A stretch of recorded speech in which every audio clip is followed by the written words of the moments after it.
Hey, welcome back. I know all you custom seen me so much times in 1 week. I hope all you happy to see me. I'm happy to see all you again. I tell all you I miss all you. But I have an episode for all you. Long time I talk to somebody. I'm talking to myself here for weeks on end. And I get a chance to talk to Mr. Colin Dickson, who is the destination manager at Windstar Cruises. And I reached out to Colin because of the situation that was happening with Royal Caribbean recruiting in Trinidad recently. So let me jump right in now. Let me see if we could talk to Colin and get some insight into what the cruise industry is like, what people should look forward to, how you get jobs there, who's the best cruise line, and so on. Let me jump right into it now. Colin, I want to welcome you officially to the Corey Shepherd podcast. I have a guest to introduce to everybody today. There's somebody I've known for some time, Mr. Colin Dickson, who is responsible for destinations at is it Windstar Cruises, Colin? Correct. Welcome to the Corey Shepherd podcast. I'm happy to have you here. It's thrilling to have to hear from you and to see you after such a long time. I know, right? Thank you so very much, Corey. I appreciate the invitation. Yes, of course. And the reason I reached out because you are a guy who I knew. Just to give the listeners some background as to how we met. I met you through working in hospitality, really, through a referral from somebody who was at TTHDI. And I don't know anybody who is more who lives hospitality more than you. Because sometimes we travel and we see what hospitality looks like, or we spend a weekend in a hotel, or we go to a nice restaurant. But I want to say, before we get into anything else, that being around you, you always feel that sense of welcoming and warmth and hospitality, and I appreciate that. You always do that for everybody I've seen you interact with. So From the heart, Corey. From the heart. but that is true. That is, I don't think you could fake that for so long. At first, I was saying, "All right, this guy." I was waiting to see when the switch come, but it never came. And maybe that's a good place to step back and start at, because I saw this thing going on with the cruise lines and people applying for, I believe it was Royal Caribbean, who announced that That they is were correct. doing a recruiting drive in Trinidad and at Trinidad and Yes. Tobago. And I was first surprised at how quickly, sometimes you hear about these initiatives and then 2, 3 months later you see it happen. I was surprised that after the announcement, it was just about a week or two after that people were lined up Yeah. for the opportunities. And with the economy the way it is, I wasn't surprised at how oversubscribed it was and how many people turned out at all the locations, or some people had to go to all the locations before they could get their opportunity. And I saw you post some very encouraging words for people who were trying to get on. And I know your history started with me, at least, in hospitality, but you've spent a lot of time on Correct. cruise lines, yes? Correct. I did. Well, I used Royal Caribbean actually to do my internship back in 2003. Right, I spent 3 months there on Jewel of the Seas. It was my best experience, to be honest with you, right. but it was an introduction. And then when I came back home to Trinidad, I went on to work for Courtyard Marriott, Port of Spain, as part of the opening team. Okay. And there was when I was headhunted to work for Disney Cruise Line. The HR manager for Disney, Missy Greco is her name. She was just walking through and she peeked into one of our meeting rooms. At that time, I was the event facilitator. Right. We were preparing for HP coming into Trinidad for the very first time. And she was like, "Hi, how are..." She walked in and I was like, "Hi, how are you? Welcome. Wow, you all are here early." Thinking this is my client from HP and we're not ready. Ah. And she was like, "Oh my God, you have a Disney personality." So in my mind, I was like, "Thank you." I appreciate that. She shook my hand at that time. Right. And that's when she said, "My name is Missy Greco, and I am now part of, and I'm here doing recruitment in Trinidad. And you should come for an interview tomorrow." Corey, that was it. I Really? went to that interview. I was hired on the spot. So it wasn't as publicized as But this one for Royal Caribbean then? It was something you didn't know about the interview? no, it's Okay. not. Gotcha. Because what happened, Royal Caribbean signed an MOU, Memorandum of Understanding, Mm-hmm. with our government of Trinidad and Tobago Right.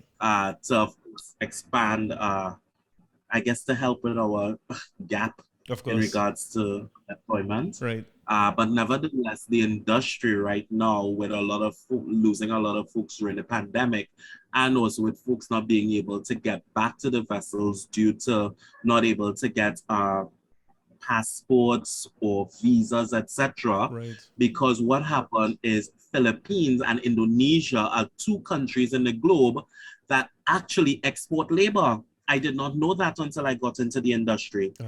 So they have MOUs with these countries as well. Makes sense. However, it's more challenging in Indonesia because it's an Islamic state to get visas at this time. So they're having a challenge to get these Indonesian crew back on board. So therefore, they have to reach out to other regions in the world to acquire staff members. So I'm guessing this was Royal Caribbean's initiative to probably reach out to Trinidad and Tobago because to be honest with you, Trinidadian has done significantly well. I've known a few hotel directors and entertainment managers, cruise directors, guest service managers, people who have grown exponentially in the industry and even now incorporate as policy decision makers.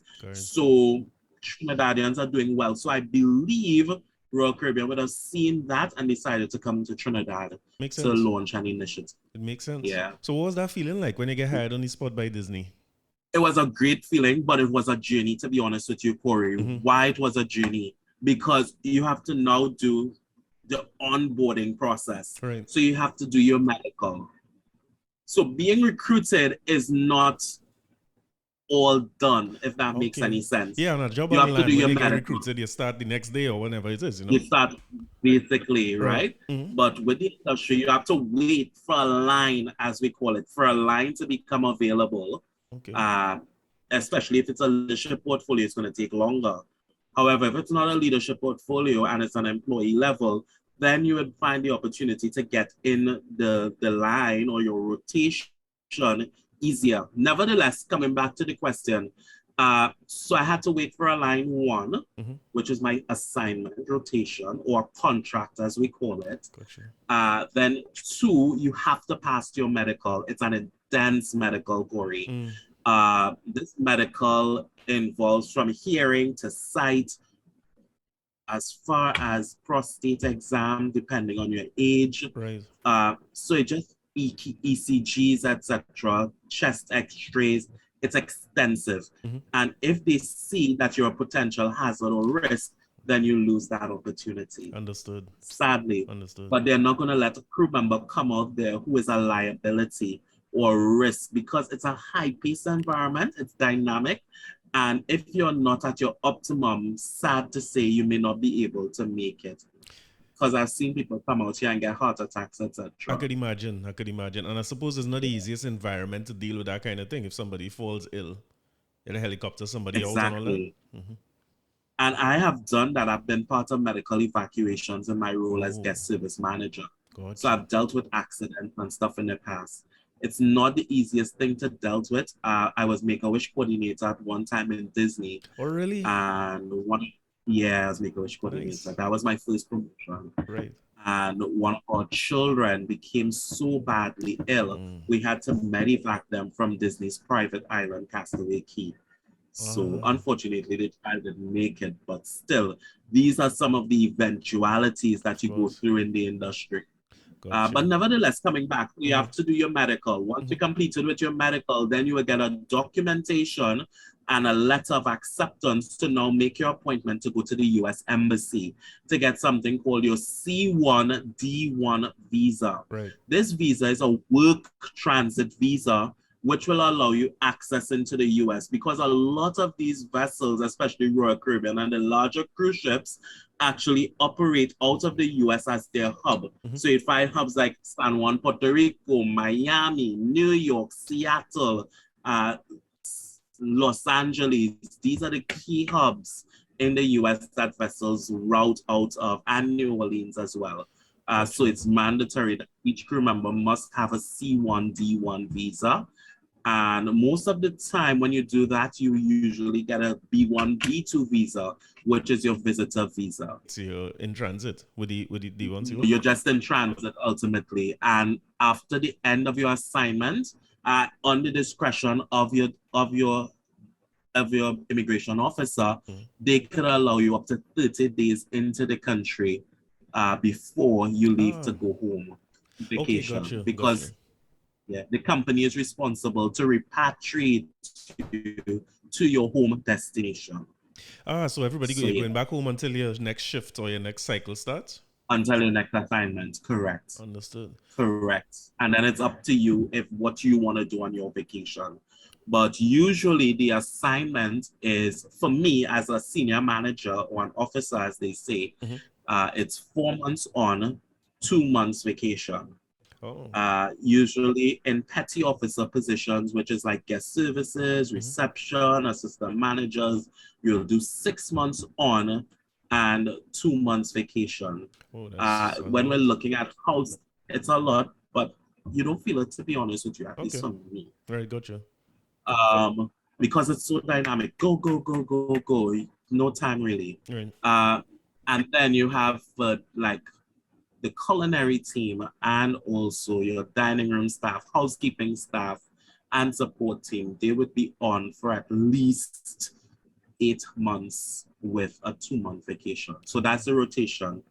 And everything is guided by ILO, the International Labour Organization, Right. and you have something called the MLC convention, which is to regulate to make sure crew members is not being abused when it comes to overtime and all these different things. Understood. So there are guidelines in place where crew is able to get a specific amount of rest and work time. So what does that look like? So your working day, is it that 8 hour work day like we have here and 12 hours or for 14 hours? Or what does it look like? That sounds so funny, Corey. So I your could hope. average work day is 10 hours, 10 hours a minimum. So it's Right. a 70-hour week. However, most of the time, 10 you hours would work all 7 days. 7 days a week. Once you're at sea, Right. you You're work working. you work 7 days a week and you're on call 24/7. So let's say there's an emergency on board, you and your responder, maybe 2, 3, 4 in the morning. If there's a fire or anything, the alarm goes off, you go into emergency mode and you take up your responsibility. Understood. So it's you're on call 24/7 in spite of.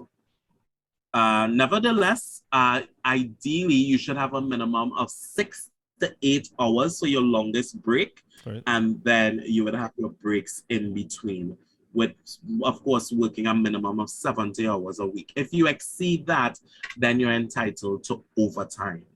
Okay, right. So it's a regular overtime as if you're like what you're doing a You regular get land job.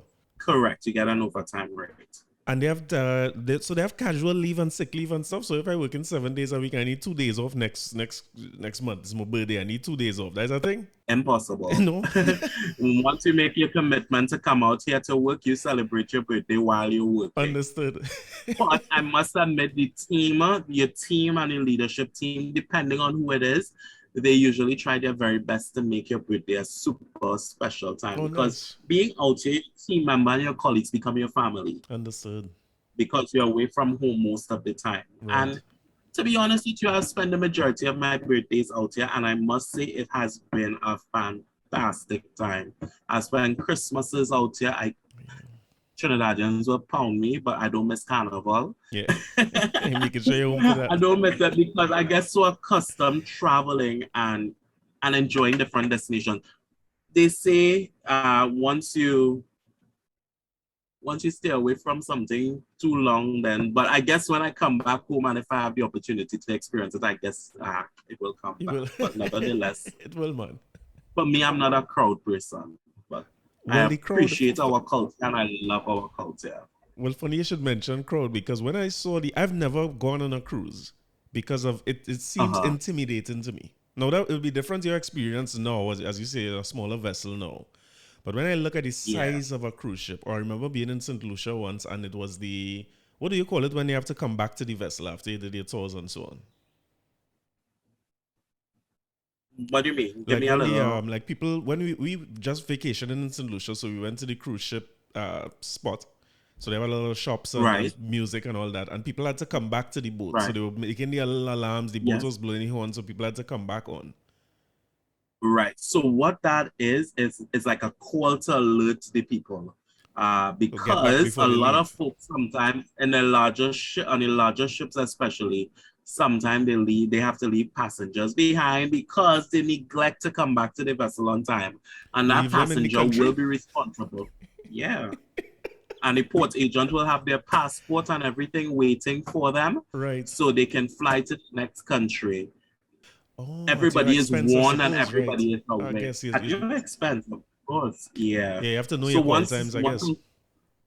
exactly.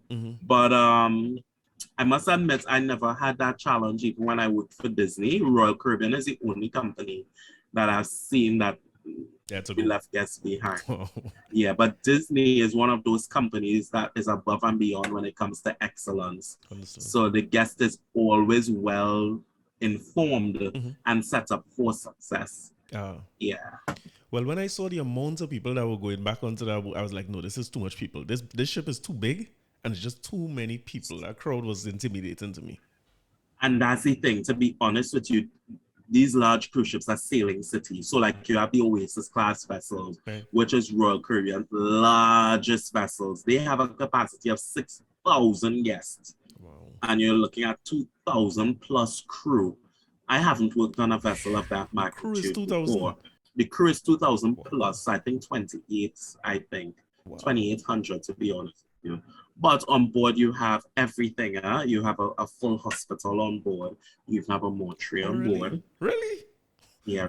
Really. In case. Yeah. Oh, God. In case. And I have had situations where guests have passed away on board. Oh, man. Yeah, I guess this is a moving city, so you deal with anything you would deal with on land, you have to deal with. That is correct. So what's that like for you showing up for your first day? Go ahead. 1 moment. Sure. Sorry for that. I had to take that call. That's one of the things as well. This is called a wave phone. Right. And this is how we communicate. So that was our chief purser contacting me to notify me of an approval for one of our clients, one of our guests. Yeah, so it doesn't matter if you're off time. If you're 10 hours finished, you need to be answering that phone. Yeah. Exactly.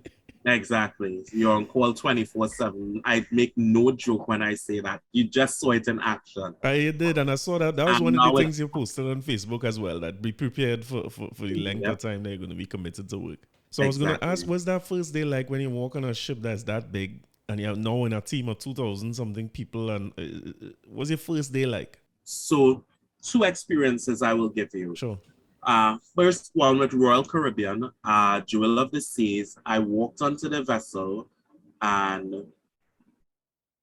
but first of all, you fly to the country, you have a representative meeting you at the airport with your name and everything. So that's nice because you feel special. Of course. Then you're whisked away to the hotel and then you get information advising, this will be your room, you're going to have a pickup at such and such time in the morning, etc. This is your meal allowance, etc. So you have breakfast allowance and dinner allowance.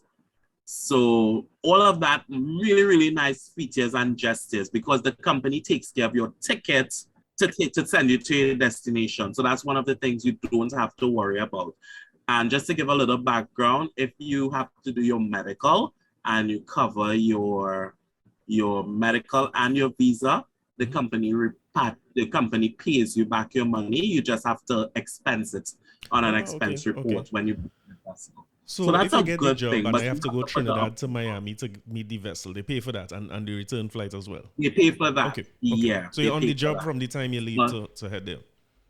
Exactly. Once you get there and you board the vessel, when I boarded the vessel, I had an HR representative met us on the pier. We went through the security check with security dogs, smelling our luggage, etc. Another very important thing. Folks come out here, they smoke their weed, they get high before, they come on board the vessel, and you have a random drug and alcohol test. If they should find any ounce of marijuana in your system or any amount of alcohol in your system after they do that random drug and alcohol test, it's immediate separation. I've seen crew members separated.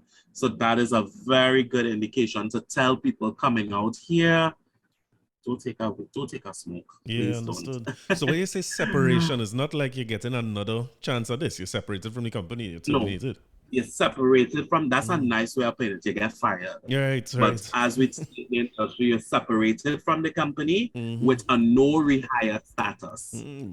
It's a zero tolerance policy. fighting or any form of violence or discrimination, may it be religious, sexual, any form of discrimination whatsoever, zero tolerance. Of course, you as the person, you have to tell whoever is offending you, please, you're offending me. If you continue, I will have to report it. That's your right, instead of taking the bullying. Right. So once you do that and somebody should continue to bully or harass you, then you can file a claim with HR. They will investigate it. And from that point, the person who's bullying or harassing you will be separated from the company with zero tolerance. So therefore, you'll be separated without rehire status. But you can make that same complaint if it's like a passenger? In regards to a passenger, it's a different situation. Right, but as a crew member, you are entitled, and I know they say the customer is always right, but if you have a passenger who is being verbally abusive, which as a leader, I've had passengers who have been very rude to my team members and make them cry, the crew member is entitled to say, sir, I would not be able to serve you if you continue in this manner. Okay. And if they continue, then that crew member is entitled to walk away and address it. But of course, don't just walk away and be rude, but just say, I will have my senior manager come speak with you. I will have to walk away from this conversation now. That's fair. So this is a crew member covering themselves. Of course. So these are some of the methodologies that we teach our team members and our crew members so they don't have to feel abused. And if this person should be extensively abusive, our captains usually do not tolerate it. And that passenger will be disembarked on the next pier with police escort. So you're not waiting to go back to the final destination is next port you're out. I like that though. That's only fair. You have to protect your people as well, you know customers could be sometimes. Exactly. Yeah. But nevertheless, boarding vessel, you get on board, then it depends, then you're introduced to your leadership team. Right. Your leadership team is then responsible for introducing you and doing an orientation of the vessel and of your workspace. Right. In my case, I did not have that when I worked for Royal Caribbean. Right. Yes, they introduced me, but the leadership team, they were so focused on results because everything is numbers. Gotcha. Remember how you have your company that looks at guest satisfaction survey. Of course, right. We have a company that manages the guest satisfaction survey. So everything at the end of each voyage is about guest satisfaction. So the leadership team was more focused on the numbers and they were not really taking care of the team members. So hence the reason I was not set up for success my first time, and I decided after 3 months that I was going to walk away from that opportunity. It was as short as that? It was 3 months I stayed on board the vessel with Royal Caribbean. Okay. But that was different. Of course, they would have improved. This is a long time ago. This is since 2003 as a whippersnapper at that time. So we hoping the people who get through now have a better experience. We hoping so.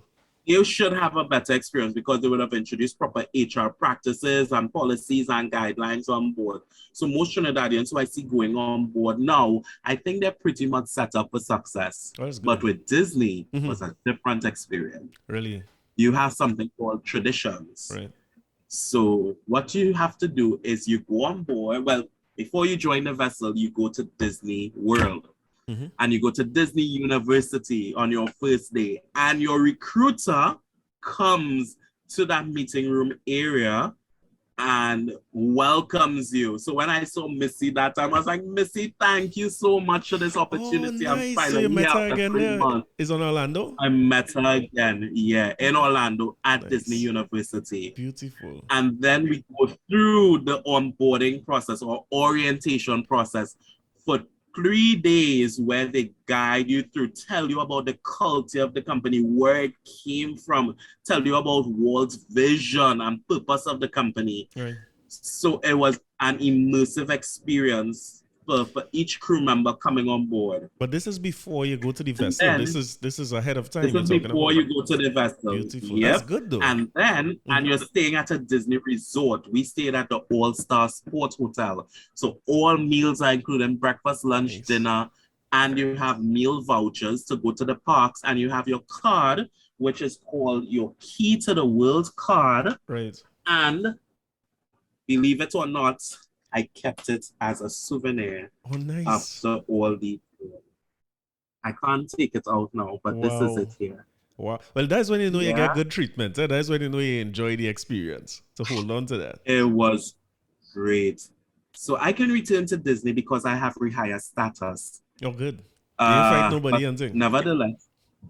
Huh? I say you ain't fight nobody. No. I had a great time. I actually left Disney at the peak of my career to go do my master's degree. I remember talking to you at that time and you were torn about it. Yeah. I remember how you were feeling. You really did like that Disney experience. You were there for how long?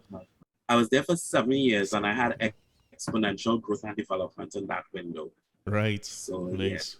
Yeah, so two whole different experiences, right? It kind of depends on the company. Experience. No. Mm-hmm. And then when you join the vessel, on your name tag, you have a tag called Earning My Ears. So that's to indicate I'm a trainee. And you have a buddy who you're going to shadow it for 2 weeks. And that buddy, so you're going to do full steam ahead, which is the orientation program with the HR assistant, the training manager who will be with you throughout the process as well, coaching you, developing you, helping you, because it's a mindset change. You're coming from land life to sea life. So it's a gradual transition. And at the end of 30 days, then you have a graduation ceremony where you have earned your ears. And literally, you have the Mickey hat with the ears.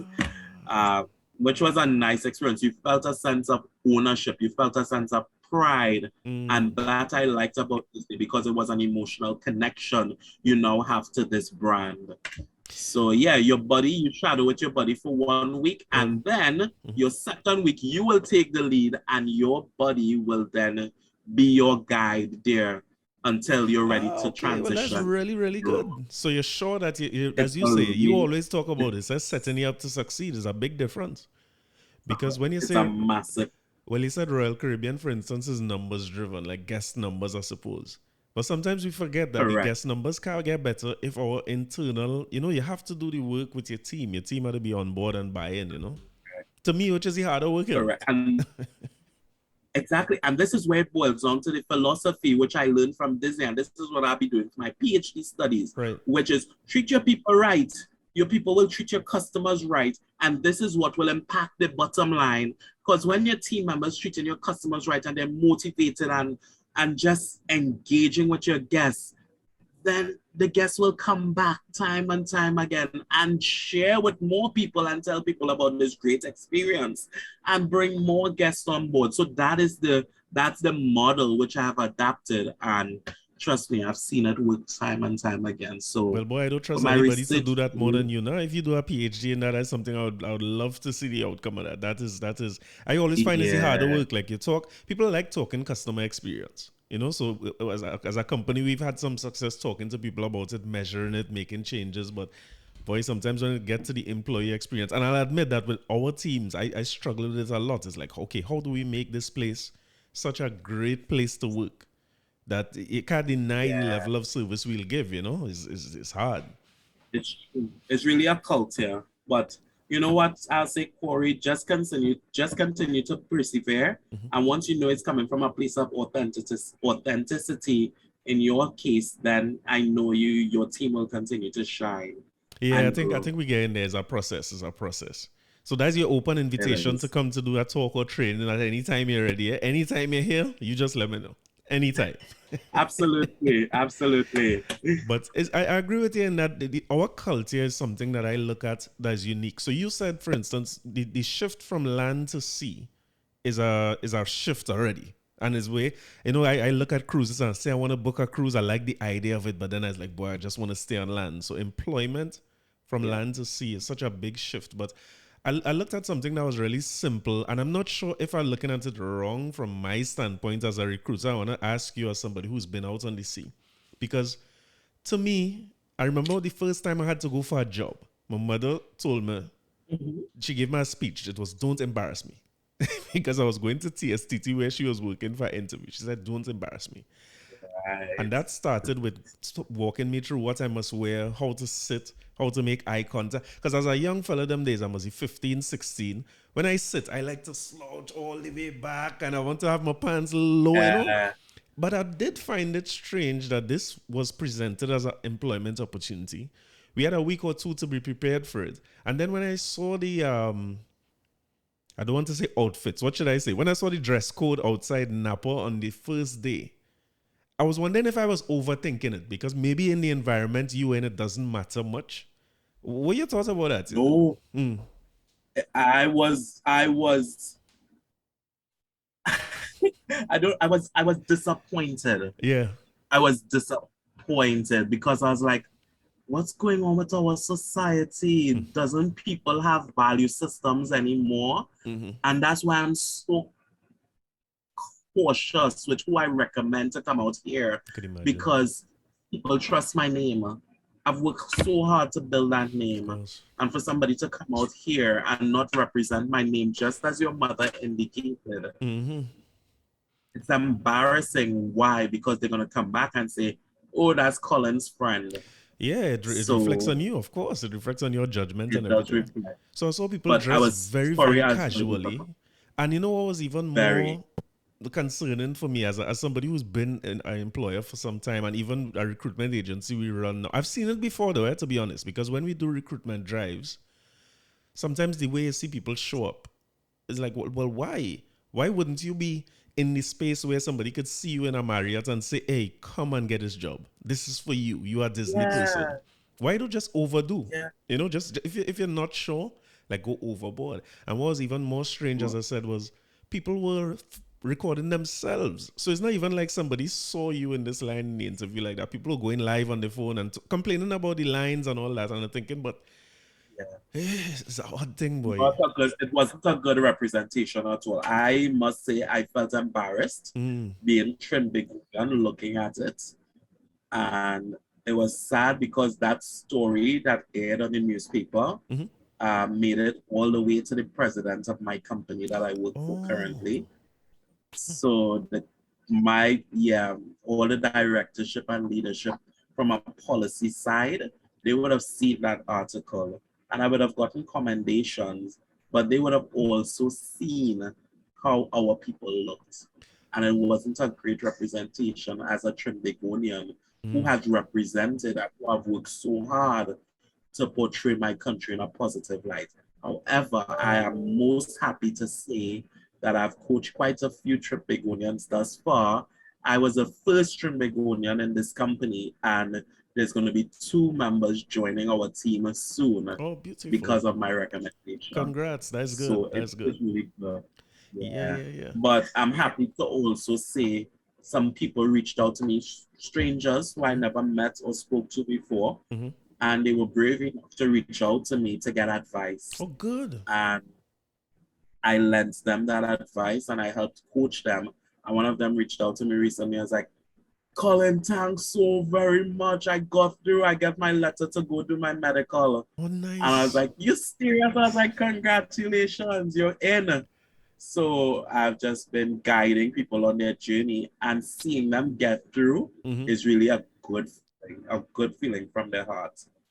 I can So imagine. I yeah. was glad to see as well because I didn't realize that would happen so quickly either. Because within a couple of days of the rush, you saw people being interviewed on spot saying they got through, they got accepted. Now, I didn't know until I spoke to you now that accepted, you still have a process to go through to get on. So I hope Yeah, most of it's those an people, onboarding process. yeah, I hope most of those people Yep. successful in that process as well. But the other cultural shift I Yeah. want to ask you about as well is you hospitality has been your passion. Is that fair to say? Not at the beginning. Okay.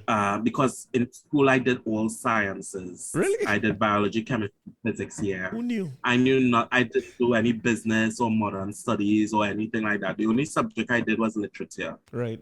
and I did SATs when I was finished school, and I scored 1390, Nice. which allowed me to get a partial scholarship in King's College in Pennsylvania to do pre-med. Oh, you went a whole different Unfortunately, direction.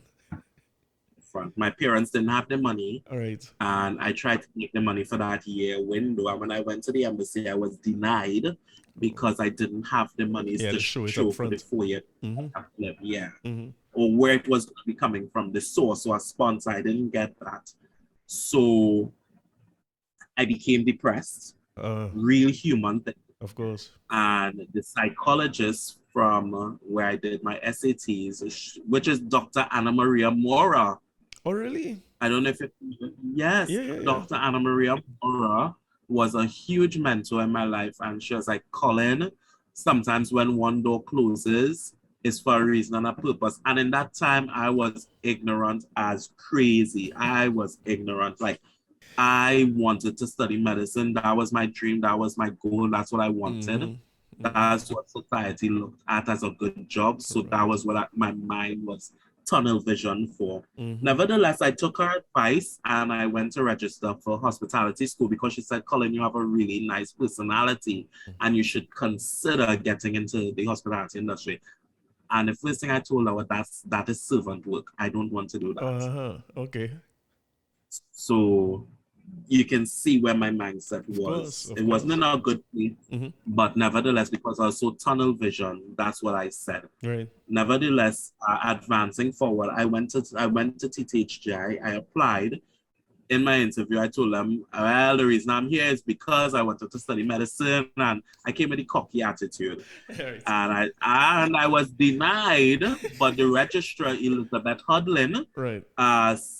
Apparently when I entered the school the first day and I'm walking on the corridor, she was like, Colin Christian Dickson. Mm-hmm. So I turned around because I love my name. So I was like, who is this person calling me? When I looked around, it was this graceful, dignified looking woman, well poised and in stature. When I looked around, I was like, hello, how are you? And this lady was smiling at me and she shook my hand and she was like, my name is Elizabeth Hudlin. I'm the registrar of the institute.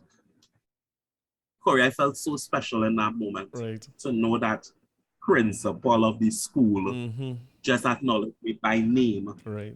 And then she, you didn't get through, but something about that photo that made me select you. You were one of our last selections. Oh, nice. And Corey, because of her seeing something in me through my photographs, has propelled my career beyond my wildest imagination. From TTHJ, I got the opportunity to go to Myrtle Beach, South Carolina to do my internship. Oh, nice. And I was assigned to a lady by the name of Gloria Gore. And Gloria Gore saw something in me. I worked at the Hampton in North Jersey, assistant general manager. And she was like, Colin, you have a gift. I'm going to train you as a management intern. Note, I wasn't at that level for management intern training. Mm-hmm. But she assigned me projects. So I was in charge of the loyalty program as my assignment when I was there. And so my job was to meet, greet, follow up, ensure that every guest was registered for the loyalty program, etc.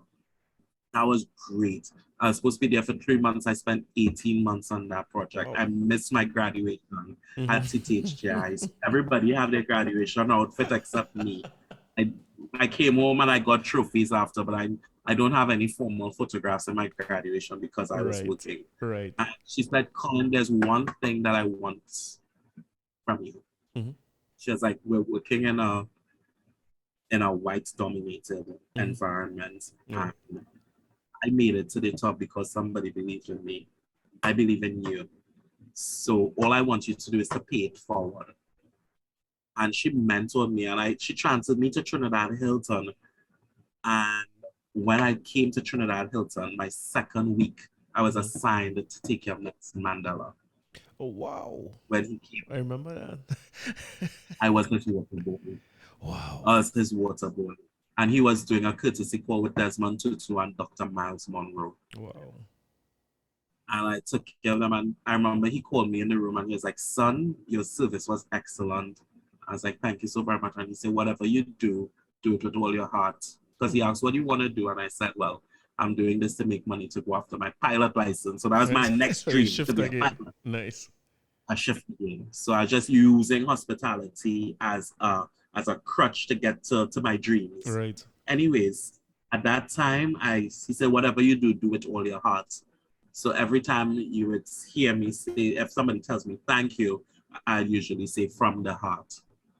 It's coming from. And that is why I say from the heart, because it was of that seed Nelson Mandela sowed in me at that time back in 2004 at Trinidad Hilton. Gotcha. So, Gotcha. yeah. It's a lot. It's a journey, boy. And I was looking at the applicants and thinking of that same type of a journey, because if you're not if hospitality is not your first love, like it was for you or for me, you know, where I didn't know what hospitality was. I saw, just like you, I saw service as servitude. I thought a big job was when you don't have to deal with people directly. You know, it's such a fallacy. Yeah. But it's a very Trinidadian thing. It's like, I don't know if it's because we don't have a big tourism, as big a tourism sector as maybe some of the other islands. But we see it as servitude, and I was worried when I saw so many people applying for jobs that may not, like for you, for instance, you want to be a doctor. I go into some medical issues now, and the doctor is one of the best service providers I've ever dealt with. I now understand what bedside manner means. I'm dealing with this guy. So it's all service. It's all hospitality. You know what I mean? No matter what the job is. But sometimes it's hard to see. And when I saw the list of jobs that a cruise ship is looking for, I don't know why in my mind a cruise ship was just bartenders and cooks and so on. When I saw the list of jobs, it's everything. Nurses, I would have never known they had a hospital and all that. Everything. Yeah. So how does that, how you see people, or what advice would you give for people who going into jobs that they may not necessarily see as service in an environment where service is everything and that's what they measure in? I would say, Corey, do like what I did. I went blindly into it, and then I developed a passion for it eventually. But that passion came with hurt, because I went on to do my aviation license, and I have a private pilot license, and I cannot fly because I'm color deficient. So it's like the universe was just directing me. Keeping you on path, waste money. A waste money. But nevertheless, at that point, with that hurt, I just say, you know what, Colin, hospitality is to you. Embrace it and be the best version of yourself. And that was my change in mindset when I embraced it. And I said, I'm going to be the best version of myself in this role. But what I will tell people is, if you're coming in this to make money, you're coming with the wrong mindset. Come in this industry because you have a love and a passion for it. And because it's going to have challenging days. You're going to have rude guests. You're going to have rude colleagues that you're working with. You may even have a manager who talk down to you in the heat of the action. But at the end of the day, you just have to embrace that. You know what? I'm here for a reason and a purpose, and I'm going to do the best that I can possibly do, because you will have bad days. So that's my recommendation and advice to people coming into the industry. If you're coming to make money, you can make real money. Even those who come at a beginner salary, like I mentioned it, and this was a point of contention. A lot of people was real bashing online because a dining room team member, if you're coming as a server or an assistant server, you get a stipend-based salary. It's low. It's just like $50 or $50 a month, if I'm not mistaken. Really? And then, but your salary is based on gratuities. Okay. So just think about it. Just think that you have $3.50 for each guest that is under your jurisdiction. And you have 12 rooms with 24 people. That's $3.50 per person per week. So the gratuity is built into the fee. So when I pay your pay scale. Okay, gotcha. As a guest, if you're coming to cruise, what a lot of the cruise lines would have done is build the gratuity within the rates. Okay, gotcha. They call it service charge. So what is going to happen is that money is automatically divided up between all of the crew members who is taking care of the guests directly, who's in the gratuity category. So that is your housekeeping team, your stateroom attendants, as we call it in the industry. So that's your assistant stateroom attendant and your stateroom attendant. So it's two people taking care of your room because they're servicing your room in the morning Right. and they're doing turnaround service in the evening. Oh, nice. So it's twice a day your room is being serviced. Just think of yourself when you come on a cruise, you're coming and you're experiencing basically butler type service to an extent. Sounds that way. A hotel might be once a day. It's a nice experience. But it's hard work for the crew member who's doing it. But if you make your job fun and you connect with your guests and you make your guests feel special, Corey, your guests will treat you right. You will have tips on top of the gratuity is doable. Okay, got you. Yeah, so if a guest really likes you, I've seen crew members gotten $500 extra just because they went above and beyond. When I tell people, it's about having the right attitude. Got you. I remember when I was in the crew office working as a payroll revenue analyst, one of our concierge managers, 2 concierge managers assigned to the suite, they got 5,000 US per person by one guest. Oh, wow. That's beautiful. Yes, exactly. And you do have the wealthy who sail in the industry. Of course. For me, where I'm working, it's a different demographic. Yeah, you're in a niche space, right? So it's a higher end in client. a very niche environment, very high end client. So you can make money, but don't come for the money. What about the people who come in for the travel, who say they want to see the world, so they're cruising?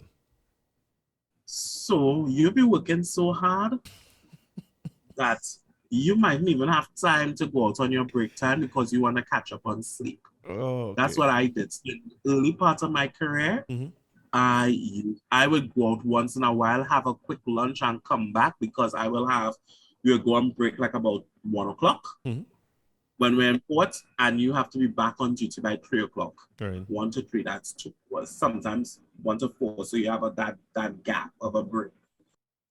But for me, I don't know about others, because you're working for 6 months. Yeah, Corey, yeah. I forget port. I go in and sleep. And most of these larger cruise ships, they would just go in the same port on the same cycle. For where I work, we're global. No, but so for Royal Caribbean, you're just on the same cycle. You're seeing the same places, really. Same cycle until they changed or they repositioned to another territory. And this is all based on the weather. So right now in the Caribbean, you wouldn't find a lot of cruise ships because we're in a rainy season. And it's summer in Europe. So all the vessels will reposition to Europe or go to Alaska.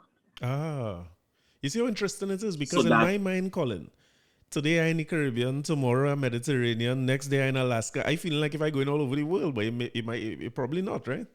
Yeah.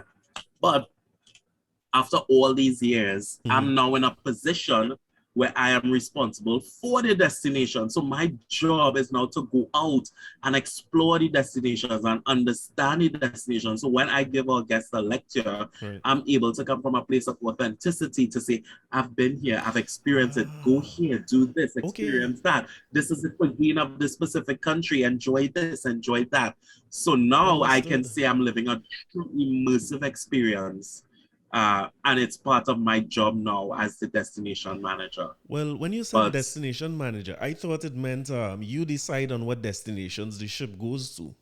But when destination manager for you is the experience of the destination is what you work on? Yeah, because the destination is predetermined. I'm part of the product development team. Okay.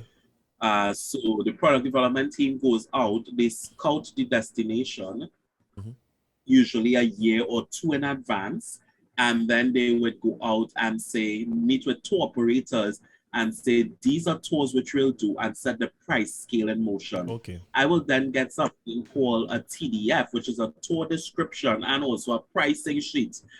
And from this, my job is to now formulate a plan how I am going to sell these show excursions to our guests. But because of our clientele, we don't sell, we don't hard sell. I understand. We establish an emotional connection and tell guests, if you do this, if you do that, then you are now able to experience it in one of these tours. Understood. You understand? So yeah. So hence it's a lecture. You there to inform, educate people. I do the lectures to educate and to help them to make an informed decision that will help them to really personalize and tailor their cruise experience to their likeness. So like most of the time with my demographic, some are coming for a culinary experience. Some are coming for a cultural experience. Some are coming for an adventure experience. So my job is to tap into each of these demographics by doing my lectures. And now they will be able to choose an excursion that resonates with them. Or they can go out independently and enjoy this experience on their own because they are now tooled with the information to make the experience amazing. That is interesting. So it's curating the experience is what basically it is then, helping them curate the experience. You know, Ultimate, that's it in a nutshell. You described it the best way. is important. I think it's like I was traveling a couple of years ago. I went with my wife and my son to Cancun. And it was one of the things that I found was I decided now that when I travel, I'm going to do tours because you see, trying to figure out what to do every day, I find it hard. And now you're a little bit convincing me to do a cruise now, and it's sounding much better than traveling on land. But come sail with me, you get friends and family. oh, beautiful! I like that. That's where I was going. That was going to be my last question. I'm glad we get it out of the way. But I found that when we went to meet with the guys at the hotel, because the hotel had something similar, not nowhere near what you describing. No, let me say it was more of a hard sell where they were telling you about the tours and the this and the that, and they was trying to get you to do things. And they gave us this tour to the pyramids, which I would have wanted to do. You know, it's something I would have wanted to see first time in Mexico. But what they didn't do a good enough job of is understanding that, listen, I have a son who is maybe 6 years old at the time. The ride to get there is 3.5 hours long. You have to leave before the hotel serves breakfast. So I've tired people on my hands. I tired. He cranky. You know, it's 3 hours before we could get to somewhere to get something to eat. So while it was a good experience, I felt like it would have been so much better if somebody who, like a destination manager, could help me. I would pay more for that. You know, it's so much better. That's interesting. So true. Yep. And that's the thing where you get to understand your demographics, so now you can share that information to help set them up for success. You always say that too. It's something that you had said to me once, and I've picked that up wholesale. I say, see this, I like this. I always try to see where, anywhere I fall in short in life dealing with people, I always go back to, okay, how do I set this person up to succeed? Because it might have been something that I have done or did not do that might be impeding the process for the person. Because I strongly believe people are good and people want to succeed. People want to see results and get great. You know, I think everybody is like that. So that idea of setting people up for success, I saw it as so resonant. And when I saw you posting about the cruise line thing, because a lot of people just basically started to say, Trini don't know nothing about cruise line, and they were saying, and they don't even like to do nothing home, and they don't like to clean, but they're going to work. And I'm thinking, but why such a negative approach? You know what I mean? And then I saw you come up and say, listen, it's a great opportunity. Some of the same things you're saying now, I saw you post about that. You will get to travel, you might make some money, but it's not about that. You know, and I think you're right. You know, it's such an inspiring thing. So along that theme of setting people up to succeed, if you had to talk to people about the idea, like a landman like me, when I hear 6 months on a ship, it sounds like an eternity. 6 months on a ship, 7 days work, very little breaks, and on call all the time. What does it look like preparing yourself for that?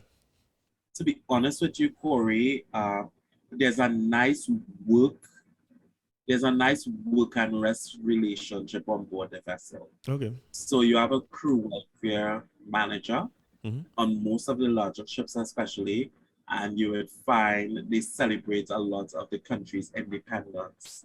So that's something that makes you feel special. Crew member countries.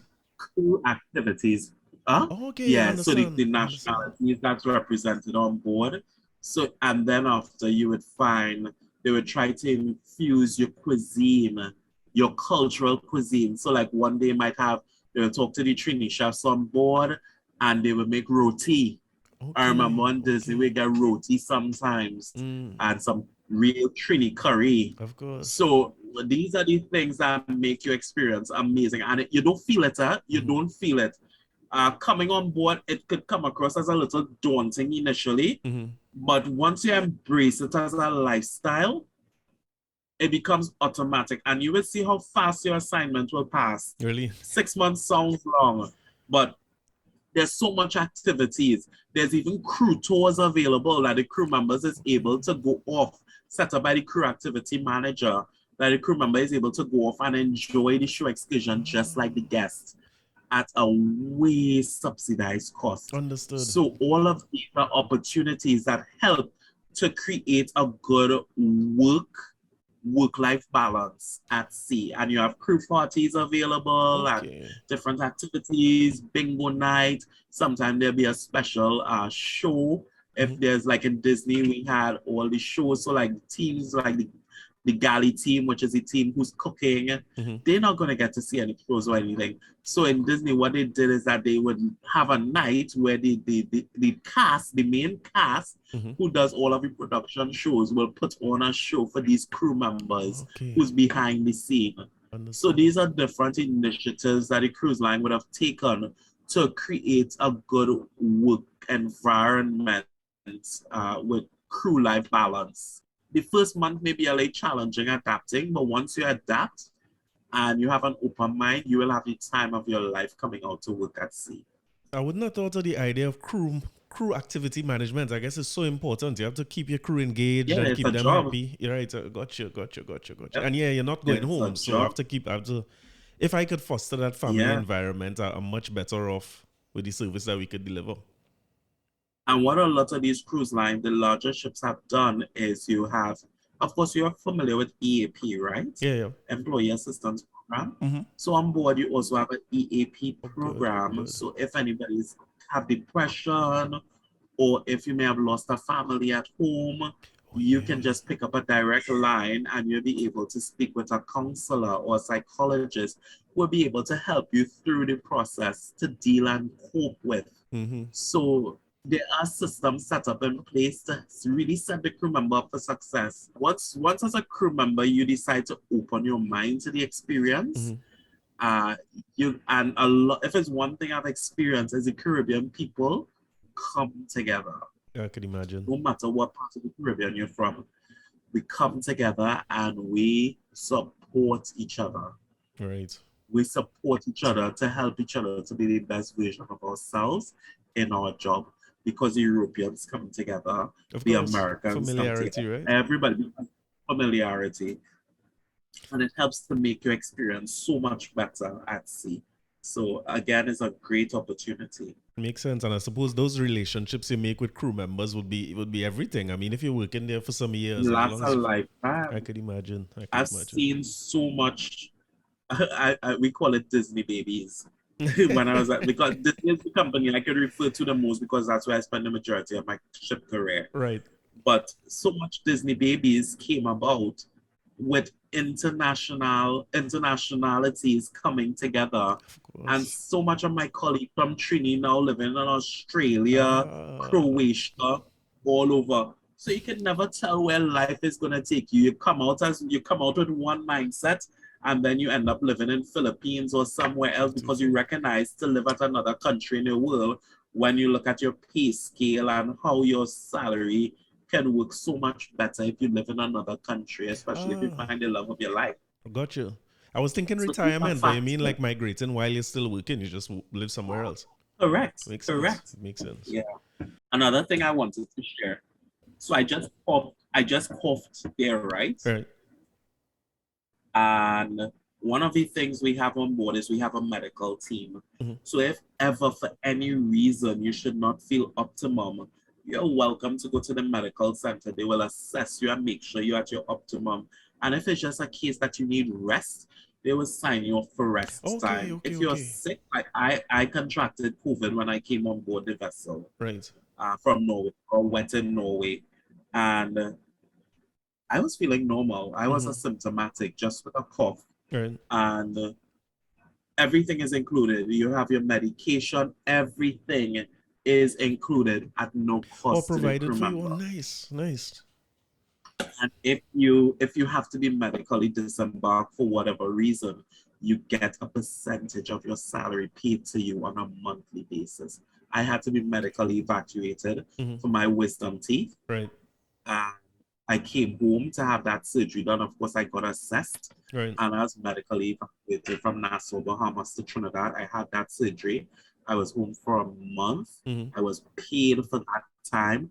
They paid for my procedure to be done, which costed 10,000 US Wow. dollars. Wow. So that's just to show you, as a crew member, you're under the insurance. Mm-hmm. And once you should become ill on duty, the company takes care of you. So that's a very important factor that I should mention. That's good though. There's a lot of opportunities. And as I mentioned that, is COVID, post-COVID, the cruising industry, or at least the company you with now, you're back to regular levels in terms of occupancy? We're back to regular levels. What because you see in Europe, in Northern Europe especially, in Europe across the board, I remember emailing one of my operators and I was like, what are the COVID restrictions here? And she was like, Colin, COVID is cancelled in Norway. And I laughed so hard because it's the first time I've heard that terminology. Right.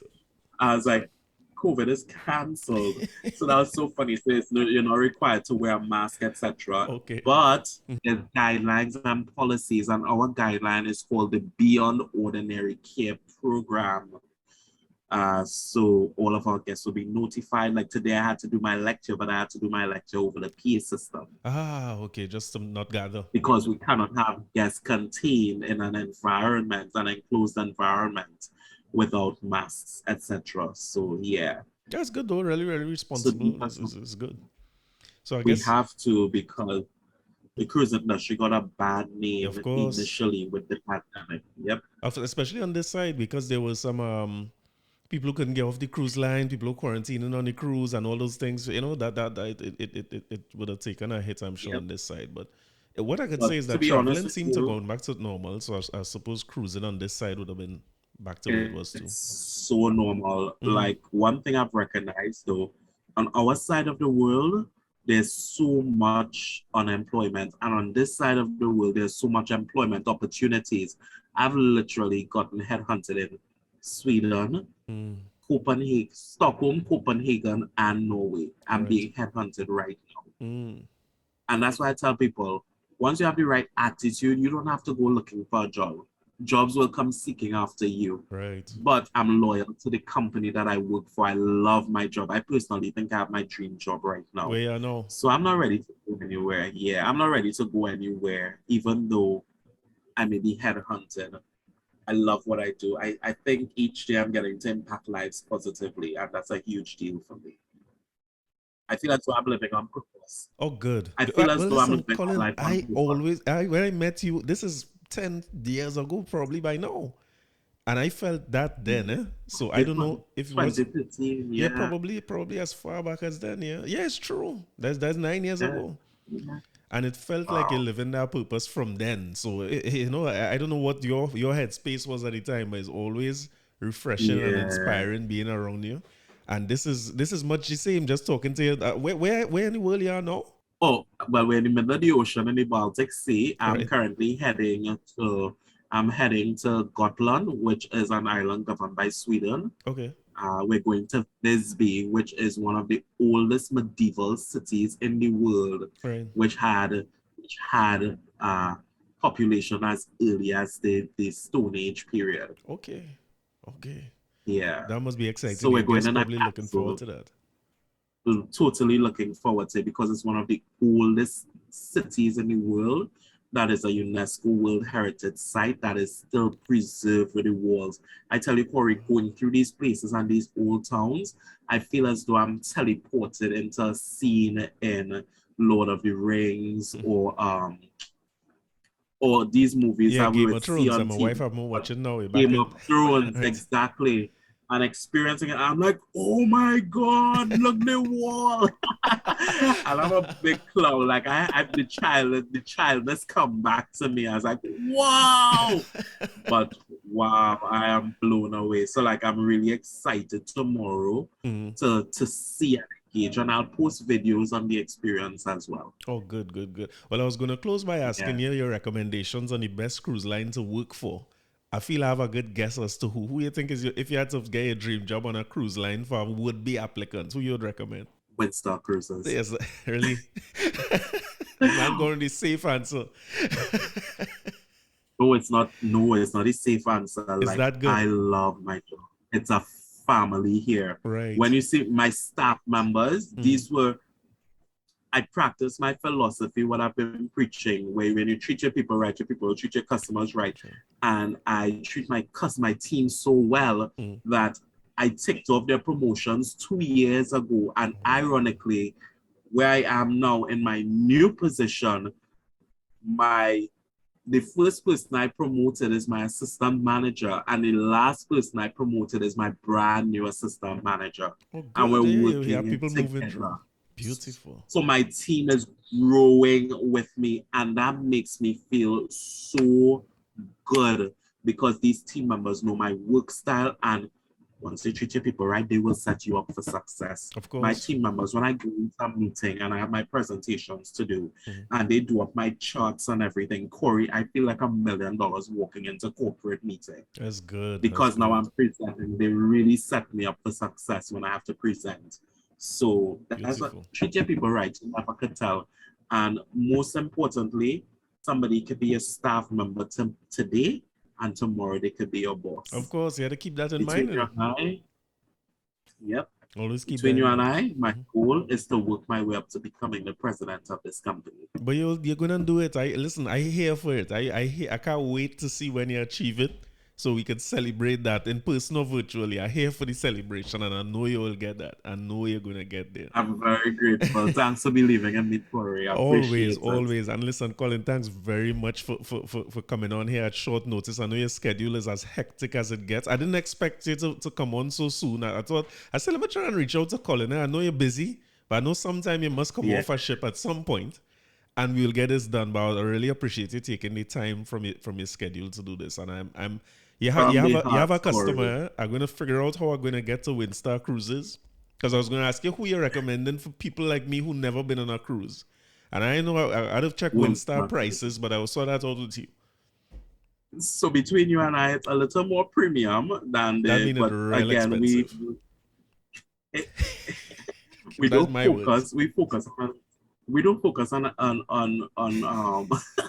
on volume. We focus on an experience. Okay, so it's directly to the right place for volume as a virgin cruiser. Where do I go? If you're intimidated by numbers, you wouldn't enjoy it. Yeah, I worry about that. Line, yeah, those kind of big. Okay, so let me give you a little background. Smaller, or Disney's the same as bigger ship? Disney is smaller, so they have the classic vessels, which is the Disney Magic and the Disney Wonder.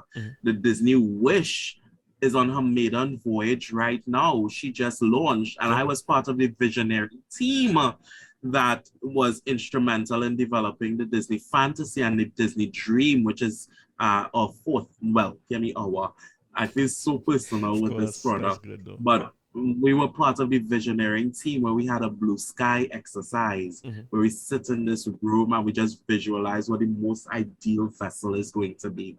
And we were there as a team with different people from all segments of the operation, from president all the way down to cook. Yeah. Was in this room, and we were in different groups, and we were just thinking, and then you just stick these sticky notes up, and then the Imagineers came in and they said this, we can do this, let's expand on this, let's subtract on this, and they created the Disney Fantasy and Dream. So I felt a sense of ownership to that product. That capacity is 4,000 guests. 4,000 guests, 1,800 crew, not bad. You don't really feel it. You have adult-only areas. Then you have the kids' spaces, which Deck 5 is dedicated to the children. Then after, you have all of the entertainment. There's entertainment for the children as well. So if the adults just want to focus on an experience, they can absolutely do that. There's Broadway-style productions as well on board. So it is an experience. I love Disney. I will sail with Disney again, absolutely. Really? Royal Caribbean. So he'll probably love that too. At his age, he will love that now. He's at the ideal age. So he'll be going to the ocean club. So, and then after, he can go to the tween spaces when I think he's 10 years old. So Disney is an experience. And what I always say, if you go into Disney, do a land and sea package. So you spend 3 days on land, 7 days at sea, or you can do a pre-cruise or post-cruise. But the days on land are what, Disney Resort? you go to a Disney resort, I and then didn't after know you that get a was a transfer thing. to the vessel. Oh, Yeah, you have because it's the Walt Disney Company, right? understood. So it's all So one. yeah, Gotcha. Oh, I didn't know that. Oh, that's a good exactly. So idea. like me, for instance, I work for the Zantara Group now, Right. owned by Philip Anschutz. Mm. And just to give you a little background, Philip Anschutz also is part owner of the LA Lakers. Okay. Okay. And he also uh, have a lot of hospitality resorts and stuff when it comes to like Grand Canyon and Oh, all these nice. different places. So he's about his businesses is all about experiential hospitality. Gotcha. So I love the company so very much. Like I can move to any segment of the company if I desire to. Nice. So But I know where you're so much headed. room We, for we, we opportunity. set the plan already. Yeah, we say president is where we're going, right? It's not the plan. My goal is to work my way up to president of the company, hopefully Beautiful. within the next 10-year period. So I'll have to do the right Okay, so let me degrees or set a whatever. goal for myself too, right? I'm going to start with Disney. I was planning to take him to Disney. I didn't know that the land cruise was an option, or land sea. Yes, So land I'll package. definitely Yes, look into that because I was just going to go to Orlando for a few days and let me experience Disney. But if I could do both in the same trip, that would be great. So I'll take that as my starting that is point, and I'll work my way in the next 10 years to where we could afford Windstar Cruises easily. And I come in and see you when he's the president there. Corey. When you have friends in high places, you have to maximize on it. Delighted. I will be delighted to extend the friends and family rate to We you. will definitely do it. We're going to do that. We're not just going to say that, right? We're going to make it happen. We can make it happen. Just let me know when you're ready. Beautiful. So I'll be able to advise you of the rates, etc., within that window and availability, which is a huge part. Beautiful. I will. Thanks a million, Colin. It's a pleasure talking to you as normal. You My look good pleasure. and you're doing good. That's always good to see. Thanks so very much, Corey. All right, well, I want to thank Colin again for coming on and just be grateful for Colin being who he is. And thank you all for tuning in. I hope you all enjoyed that as much as I did. And I will talk to you all next week. We're back to Tuesdays, right? We're back to the regular schedule. See you all next week. Bye.